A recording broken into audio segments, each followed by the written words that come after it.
Good morning friends. আজকে সকালটা শুরু করলাম চায়ের কাপ দিয়ে। তারপরে তো দেখতেই পাচ্ছ এই দুষ্টু ছেলে সবসময় দুষ্টুমি, সবসময় এরকম করতেই থাকে। ওর দুষ্টুমি একটুও কামায়নি, দেখতেই পাচ্ছ তোমরা।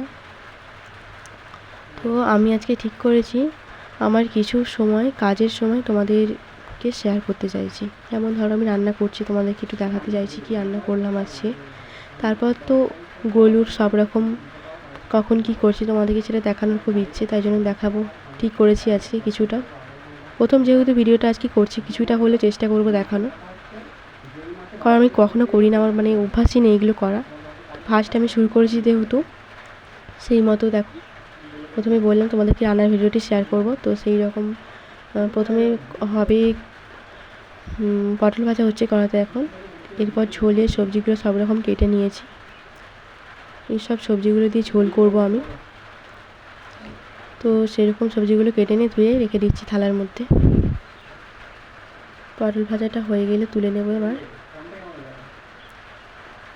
দেখো পটল ভাজাটা হয়ে গেছে, এবার তুলে নেব। তুলে নেওয়ার পর আমি সবজিগুলি দিয়ে ঝোল বসিয়ে দেবো। ঝোলে তেমন কিছুই দিচ্ছি না, সিম্পল করছি ঝোলটা একদম, একেবারে নর্মাল। কালো জিরে দিয়েছি, তারপর এমনি আদা বাটা জিরে দেবো, সিম্পল টাইপের করছি একদম। মিক্সিতে একটুখানি তো জিরে ঘষা যাবে না, তাই আমি চাকি বেরোনে একটু ঘষে নিচ্ছি। এবার সবজিগুলি নাড়ছি কড়াতে দিয়ে, দেখো তোমরা দেখতে থাকো একটু। জিরেগুলি দিয়ে দিলাম, এবার নাড়ছি কড়াতে।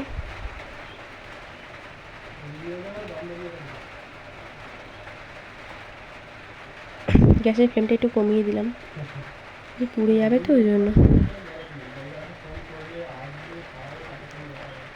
আমি যতক্ষণ রান্নাঘরে থাকবো, ও গোলু আমার সঙ্গে সবসময় থাকে, তো ওই সাইডে বসে আছে, তোমাদেরকে দেখাতে পারিনি, তোমাদেরকে দেখাবো একটু পরে। তরকারিটা সেদ্ধ হবে তার জন্য ঢাকা দিয়ে দিলাম। এবার তরকারিটা হয়ে গেছে। দেখ, গোলুর ভ্যাকসিন হওয়ার প্রায় 15 দিন পর ওকে আমরা স্নান করিয়েছি আজকে, সেটা তোমাদের সাথে শেয়ার করলাম আজকে। ওকে স্নান করাই না এই কারণেই, ওর সর্দি কাশি হয়ে যায়, স্নান করালে মানে সর্দি হয়ে যায়, মানুষের মতনই সর্দি হয়ে যায় ওদেরও। একবার করিয়েছিলাম প্রথমে, বুঝেছি বলে আর করাচ্ছিলাম না। তো স্নান করানোর পর ওর খাবারটা তৈরি করে ফেলেছিলাম। ওর খাবার তো আলাদা করে তৈরি করতে হয়, সেই হিসাবে আলাদাভাবে তৈরি করেছি ওর খাবার। দেখো গাজর, বিনস সব রকম রয়েছে, এবং চিকেনও রয়েছে, কারণ চিকেন ছাড়াও একদমই খেতে চায় না।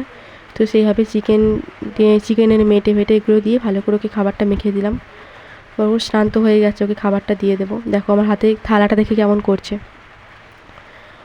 ওকে এবার থালাটা দিয়ে দেবো খাবারের, দিয়ে দিয়েছি, ও খেয়ে নেবে এবার আস্তে আস্তে।